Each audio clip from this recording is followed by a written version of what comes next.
Hello everyone, welcome to Easy Learning YouTube channel. I am Rajesh MP.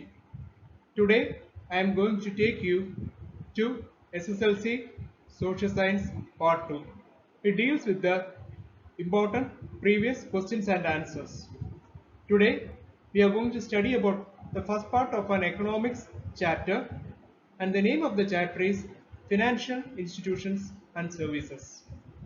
Before moving on to our video, let me remind you to subscribe and share my video with your friends.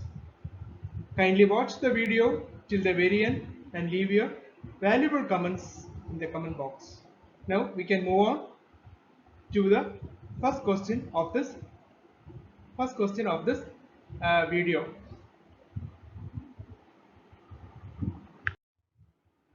What are the important functions of Reserve Bank of India or RBI? The Reserve Bank of India is the apex bank of India. It was established in 1935 with its headquarters in Mumbai. നമുക്ക് എല്ലാവർക്കും അറിയാവുന്നതുപോലെ ഇന്ത്യയിലെ banking മേഖലയിലെ നേതൃത്വം വഹിക്കുന്നത് reserve bank of ഇന്ത്യയാണ് അല്ലെങ്കിൽ RBI ആണ്. 1935 ആണ് അത് സ്ഥാപിക്കപ്പെട്ടത്. അതിന്റെ ഹെഡ് ഓഫീസ് എന്ന് പറയുന്നത് മുംബൈയിലാണ്. The important functions of RBI are: the first important one is the printing of currency. All currencies except the 1 rupee note are printed by RBI. ഏറ്റവും പ്രധാനപ്പെട്ട RBIയുടെ ഫംഗ്ഷൻ എന്ന് പറയുന്നത് പ്രിന്റിംഗ് ഓഫ് കറൻസിയാണ്. നോട്ട് അച്ചടിച്ചിറക്കുക എന്നുള്ളതാണ്. 1 രൂപ not ഒഴികെ, നമുക്കറിയാം അത് സർക്കുലേഷൻ വളരെ കുറവാണ്, അതൊഴികെ ബാക്കി എല്ലാ കറൻസീസ് പ്രിന്റ് ചെയ്ത് ഇറക്കുന്നത് RBI ആണ്. ഇത് വർഷങ്ങളായിട്ട് ഈ രീതിയിൽ തന്നെയാണ് തുടർന്നു വരുന്നത്. The 1 rupee note and its subsidiary coins are issued by the Central Finance Department. എന്നാൽ 1 രൂപ നോട്ടും അതുപോലെ കോയിൻസ് 10ന്റെയും 5ന്റെയും മറ്റെല്ലാ കോയിൻസും 2 രൂപ 1 രൂപ എല്ലാ കോയിൻസും ഒക്കെ സെൻട്രൽ ഫിനാൻസ് ഡിപ്പാർട്ട്മെന്റ് ആണ് നേരത്തെ മുതൽ ഇറക്കുന്നത്. The second important function of RBI is controlling of the credit. Controlling of credit is one of the main functions of RBI. This is made possible by bringing about changes in the rate of interest. പലിശ നിരക്കുകൾ നിയന്ത്രിച്ചുകൊണ്ടാണ് RBI controlling credit എന്ന് പറയുന്ന function നടപ്പിലാക്കുന്നത്. As the rate of interest increases, volume of loans decreases and vice versa. ഇൻട്രസ്റ്റിന്റെ rate വർദ്ധിക്കുന്ന അവസരത്തിൽ loan കൊടുക്കുന്നത് കുറയുകയും അതിന്റെ നേരെ വിപരീതമായിരിക്കും പലിശ നിരക്ക് കുറയുമ്പോൾ ഉണ്ടാകുന്നത്. The third important function is that RBI acts as a banker to the government. സർക്കാരിന് വേണ്ട ഫണ്ട് കൊടുക്കുക, അതാണ് ബാങ്കർ ടു ദ ഗവൺമെന്റ്. ഇതാണ് RBIയുടെ മൂന്നാമത്തെ function. It serves as the banker to the central and state government. കേന്ദ്ര സർക്കാരിന് മാത്രമല്ല സംസ്ഥാന സർക്കാരുകൾക്കും വേണ്ടുന്ന സാമ്പത്തിക സഹായം RBI കൊടുക്കുന്നുണ്ട്. As a banker to the government, the RBI accepts deposits from the government, sanctions loans and renders other banking services to them. എന്ന് പറഞ്ഞതുപോലെ കേന്ദ്ര സംസ്ഥാന സർക്കാരുകൾക്ക് ലോൺ കൊടുക്കുന്നത് കൊണ്ട് തന്നെ അത് ഡെപ്പോസിറ്റുകൾ, നിക്ഷേപങ്ങൾ ഗവൺമെന്റിൽ നിന്ന് സ്വീകരിക്കുന്നു, അതിനോടൊപ്പം ലോണ് വായ്പകൾ കൊടുക്കുകയും ചെയ്യുന്നുണ്ട്. It does not charge any fees for these services. ഇത് ഏതെങ്കിലും തരത്തിലുള്ള ഫീസ് ഈടാക്കിക്കൊണ്ടല്ല RBI നടപ്പിലാക്കുന്നത്. Then the fourth important function of RBI is that it acts as a bankers bank. ബാങ്കുകളുടെ ബാങ്ക് ആയിട്ടാണ് പ്രവർത്തിക്കുന്നത്. As I have mentioned earlier, it is the apex of all banks. എല്ലാ ബാങ്കുകളുടെയും നേതൃത്വ സ്ഥാനം വഹിക്കുന്ന ഒന്നാണ് ഈ പറയുന്ന RBI എന്ന് പറയുന്നത്. To advise and assist all banks in their operations is an important function of RBI. പ്രവർത്തന മാർഗരേഖ എല്ലാ ബാങ്കുകൾക്കും RBI ആണ് കൊടുക്കുന്നത്. It acts as a last resort to all banks in their financial matters. സാമ്പത്തിക മേഖലയിലുള്ള ഉപദേശങ്ങൾ, നിർദ്ദേശങ്ങളൊക്കെ കൊടുക്കുകയും ഇന്ത്യയിലെ ബാങ്കിംഗ് മേഖലയിലെ അവസാന വാക്കെന്ന് പറയുന്നത് RBI ആണ്. Explain the various categories of financial institutions. Financial institutions, അതായത് സാമ്പത്തിക മേഖലയിൽ പ്രവർത്തിക്കുന്ന സാമ്പത്തിക കാര്യ സ്ഥാപനങ്ങളുടെ കാറ്റഗറീസ്, അതിന്റെ വ്യത്യസ്ത വിഭാഗങ്ങൾ ഏതൊക്കെയാണെന്നാണ് Financial institutions can be broadly categorized into banks and non-banking financial institutions. ബാങ്ക്സും ബാങ്കിങ് ഇതര സാമ്പത്തിക സ്ഥാപനങ്ങളും അങ്ങനെ രണ്ട് വിധത്തിലാണ് നമുക്ക് ഫിനാൻഷ്യൽ ഇൻസ്റ്റിറ്റ്യൂഷൻസിനെ ഇന്ത്യയിലെ സാമ്പത്തിക മേഖലയിൽ പ്രവർത്തിക്കുന്ന സ്ഥാപനങ്ങളെ പ്രധാനമായും ഈ രണ്ട് വിധത്തിൽ നമുക്ക് കാറ്റഗറൈസ് ചെയ്യാൻ പറ്റും. Further dividing these banks, they can be classified into four. They constitute commercial, cooperative, development and special banks.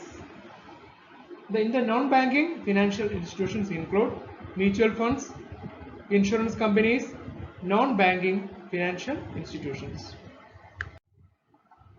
What are the functions of banks? ഇതിൽ ബാങ്കുകളുടെ പ്രവർത്തനങ്ങൾ എന്തൊക്കെയാണെന്നുള്ളതാണ്. നമുക്കിതൊക്കെ അറിയാവുന്നതാണ് എങ്കിലും they are very important from SSLC point of view. Banks are institutions that accept deposits from the public and grant loans to the needy subject to conditions. ചില വ്യവസ്ഥകൾക്ക് ചില ക്രൈറ്റീരിയകൾക്ക് അനുബന്ധമായിട്ട് ജനങ്ങളിൽ നിന്നും നിക്ഷേപങ്ങൾ സ്വീകരിക്കുക, അർഹരായവർക്ക് മാനദണ്ഡങ്ങൾക്കനുസരിച്ച് ലോൺ കൊടുക്കുക, വായ്പ കൊടുക്കുക, ഇതെല്ലാം ബാങ്കിന്റെ ഫംഗ്ഷനുകളിൽ ഉൾപ്പെടുന്നതാണ്. They operate on the basis of general guidelines and conditions set by RBI. ഓരോ ബാങ്കുകൾക്കും അവരുടേതായ ചില നിയമവ്യവസ്ഥകൾ ഉണ്ടാവുമെങ്കിലും മോറോർലെസ് പ്രധാനമായും RBIയുടെ ഗൈഡ് ലൈൻ അനുസരിച്ച് അവരുടെ മാനദണ്ഡങ്ങൾ അനുസരിച്ചാണ് ബാങ്കുകളെല്ലാം തന്നെ പ്രവർത്തിച്ചു വരുന്നത്. Their important functions include they accept deposits from individuals, institutions and governments. They grant loans to individuals, governments, institutions, give back the deposit amount with interest and collect loan amount with interest. നേരത്തെ പറഞ്ഞതുപോലെ നിക്ഷേപം സ്വീകരിക്കുന്നു സർക്കാരിൽ നിന്നും ജനങ്ങളിൽ നിന്നും. അതിന് പലിശ കാലാനുസൃതമായിട്ട് മാസം അല്ലെങ്കിൽ ക്വാർട്ടർലി ബേസിൽ കൊടുക്കുന്നു. അതുപോലെ തന്നെ അർഹരായിട്ടുള്ള വ്യക്തികൾക്കും സ്ഥാപനങ്ങൾക്കും സർക്കാരിന് പോലും വായ്പകൾ കൊടുക്കുന്നു. ആ വായ്പകൾക്ക് പകരമായിട്ട് മാസം തോറും അല്ലെങ്കിൽ ദ്വൈമാസിക ത്രൈമാസിക സ്വഭാവത്തിൽ അവരിൽ നിന്ന് പലിശ ഈടാക്കുകയും ചെയ്തു വരുന്നു. It is clear from the chart that interest is paid for the deposit accepted. നേരത്തെ പറഞ്ഞതുപോലെ പലിശ നൽകിക്കൊണ്ടാണ് നിക്ഷേപങ്ങൾ ബാങ്കുകൾ സ്വീകരിക്കുന്നത്. The difference between this interest is the main revenue of the banks. ഈ പലിശ നിരക്കിലുള്ള വ്യതിയാനമാണ് യഥാർത്ഥത്തിൽ ബാങ്കുകൾ നിലനിന്ന് പോകുന്നതിന് അടിസ്ഥാനമായിട്ട് അതിൻ്റെ ഒരു മൂലധനം അല്ലെങ്കിൽ അതിൻ്റെ പ്രധാന വരുമാന മാർഗം എന്ന് പറയുന്നത് അങ്ങനെയാണ്. The Bank of Hindustan, established in 1770, is India's first modern bank. നമ്മൾ ഓർത്തു വെക്കേണ്ടതാണ്. ഹയർ സ്റ്റഡീസിലും ഓർമ്മിച്ചു വെക്കണം. ഇന്ത്യയിലെ ബാങ്കിങ് മേഖലയിലെ ആദ്യത്തെ സ്ഥാപനം എന്ന് പറയുന്നത് 1770 ബാങ്ക് ഓഫ് ഹിന്ദുസ്ഥാൻ ആണ്. The private banks which received license during this period introduced new and innovative functions at a much quicker pace. ഇപ്പോൾ ന്യൂ ജനറേഷൻ ബാങ്ക്സ് അല്ലെങ്കിൽ പ്രൈവറ്റ് ബാങ്ക്സ് ഉണ്ട്. അവർ RBIയിൽ നിന്നും ഒക്കെ അനുവാദം വാങ്ങി, കേന്ദ്ര സർക്കാരിൽ നിന്ന് അനുവാദം വാങ്ങിയിട്ട് കുറെ കൂടെ സുതാര്യമായ രീതിയിൽ കുറെ കൂടെ വേഗതയിൽ അവരുടെ ഫങ്ഷൻസ് നടപ്പിലാക്കി വരുന്നതായിട്ട് കാണാം. അവരെ മൊത്തത്തിൽ ന്യൂ ജനറേഷൻ ബാങ്ക്സ് എന്നാണ് വിളിക്കുന്നത്. There are 19 nationalized banks in India. ദേശസാൽകൃത ബാങ്കുകൾ 19 എണ്ണം ഉണ്ട്. ഞാൻ വേഗത്തിൽ അവ വായിച്ചുകൊണ്ട് വരാം. Central bank of India, bank of India, Dena bank, syndicate bank, union bank of India, Allahabad bank, IOB, bank of Maharashtra, Indian bank, Vijaya bank, corporation bank, Andhra bank, central bank of commerce, Punjab and Sindh bank, union bank of India. ആ slide നമുക്ക് വായിക്കുമ്പോൾ detail ആയിട്ട് എല്ലാം അറിയാൻ പറ്റും. Explain the important functions of commercial banks of India. Commercial banks-ന്റെ പ്രധാനപ്പെട്ട പ്രവർത്തനങ്ങൾ, അതിൻ്റെ functions എന്തൊക്കെയാണെന്നുള്ളതാണ്. They are the oldest banks and they have many branches. നമ്മൾ പ്രധാനമായിട്ട് ബാങ്ക് എന്ന് ഉദ്ദേശിക്കുമ്പോൾ SBI നേരത്തെ വായിച്ചോളൂ നാഷണലൈസ്ഡ് ബാങ്കുകളാണ്. അവയെല്ലാം കമേഴ്സ്യൽ ബാങ്ക്സ് ആണ്. അവർക്ക് ഇന്ത്യ ഒട്ടുക്കും പലതിനും വിദേശത്തുമൊക്കെ തന്നെ ബ്രാഞ്ചുകൾ, ശാഖകൾ ഉണ്ടാവും. These banks which play a major role in the country's financial activities accept deposits from the public and grants loans to trade, industry, agriculture, etc. subject to certain conditions. നേരത്തെ പറഞ്ഞതുപോലെ നമ്മുടെ രാജ്യത്തിന്റെ ഇന്ത്യയുടെ സാമ്പത്തിക പ്രവർത്തനങ്ങളിൽ ബാങ്കുകൾക്ക് വളരെ സുപ്രധാനമായ പങ്കാണ് വഹിക്കാനുള്ളത്. അവർ പബ്ലിക്കിൽ നിന്നും നിക്ഷേപങ്ങൾ സ്വീകരിക്കുന്നു, പലവിധ സ്ഥാപനങ്ങൾക്കും വ്യക്തികൾക്കും ലോൺ കൊടുക്കുകയും ചെയ്യുന്നു. ഇതെല്ലാം ചില വ്യവസ്ഥകൾക്ക് അനുബന്ധമായിട്ടാണ് എന്ന് മാത്രം. Commercial banks of two types, public sector and private sector. പൊതുമേഖലയിലും അതുപോലെ സ്വകാര്യ മേഖലയിലും കമേഴ്സ്യൽ ബാങ്ക്സ് പ്രവർത്തിക്കുന്നുണ്ട് എന്ന് നമ്മൾ മനസ്സിലാക്കും. Public sector commercial banks are owned by the government. നിശ്ചിതവൽകൃത ബാങ്കുകൾ തീർച്ചയായിട്ടും സർക്കാരിന്റെ നേരിട്ടുള്ള നിയന്ത്രണത്തിലാണ്.